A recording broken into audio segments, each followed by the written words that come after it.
ಮತ್ತು ಯಾರು ಈ ಡ್ರಗ್ಸ್ ಮಾಫಿಯಾದಲ್ಲಿ ಇನ್ವಾಲ್ವ್ ಆಗಿ ಎಬಿಚಲ್ ಅಫೆಂಡರ್ಸ್ ಇದ್ದಾರೆ, ಆ ಎಬಿಚಲ್ ಅಫೆಂಡರ್ಸ್ನ ಹುಡುಕ್ತಕ್ಕಂಥ ವಿಚಾರದಲ್ಲಿ ನಮಗೇನು ಕಷ್ಟ ವಿಚಾರ ಇಲ್ಲ. ಎಲ್ಲ ಪೊಲೀಸ್ ಇಲಾಖೆ ಇದರಲ್ಲಿ ಭಾಳ ನಿಪುಣರಿದ್ದಾರೆ. ಈ ಒಂದು ವಿತಿನ್ 24 ಅವರ್ಸಲ್ಲಿ ಅವ್ರು ಹಿಡಿದು ತರ್ತಕ್ಕಂಥ ಕೆಲಸ ಕೂಡ ಆಗ್ತದೆ. ಅವ್ರನ್ನ ಡ್ರಗ್ ಮಾಫಿಯಾದಲ್ಲಿ ಇನ್ವಾಲ್ವ್ ಆಗಿರ್ತಕ್ಕಂಥ ಎಷ್ಟೇ ಪ್ರಭಾವಿಗಳಿದ್ದರೂ ಕೂಡ ಅವ್ರನ್ನ ಕೂಡಲೇ ಬಂಧಿಸಿ ಕ್ರಿಮಿನಲ್ ಕೇಸ್ ಹಾಕಿಸಿ ಅವ್ರಿಗೆ ಏನು ಸಮಾಜದಲ್ಲಿ ಯಾವ ರೀತಿ ನೀವು ಮಾಡಬೇಕು ಅನ್ನೋ ವಿಚಾರದಲ್ಲಿ ಕಾನೂನು ಪ್ರಕಾರದಲ್ಲಿ ಅದು ಕಾನೂನು ಕೆಲಸನ ಮಾಡಬೇಕಾಗ್ತದೆ.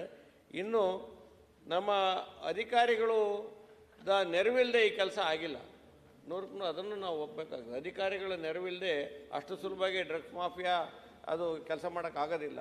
ಅಧಿಕಾರಿಗಳಿಗೆ ಎಲ್ಲ ವಿಚಾರ ಗೊತ್ತಿರುತ್ತೆ, ಇದೇ ನಿನ್ನೆ ಮೊನ್ನೆ ವಿಚಾರ ಇರಲ್ಲ.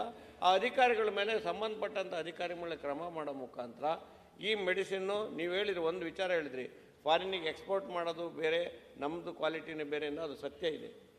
ಇದೇನು ತರಕಾರಿ ಅಲ್ಲ, ಏನು ಕ್ವಾಲಿಟಿ ತರಕಾರಿ ಹಾಕಿ ಆ ಕಾಫಿ ಪುಡಿ ಅಲ್ಲ, ಕಾಫಿ ಪುಡಿ ಕ್ವಾಲಿಟಿ ಬೇರೆ ಕಡೆ ಕಳಿಸೋದು ಉಂಟು, ಎಕ್ಸ್ಪೋರ್ಟ್ ಕ್ವಾಲಿಟಿ ಬೇರೆ ಇದೆ, ನಮ್ಮಲ್ಲಿ ಯೂಸ್ ಮಾಡೋದು ಬೇರೆ ಇದೆ ಅಂತ.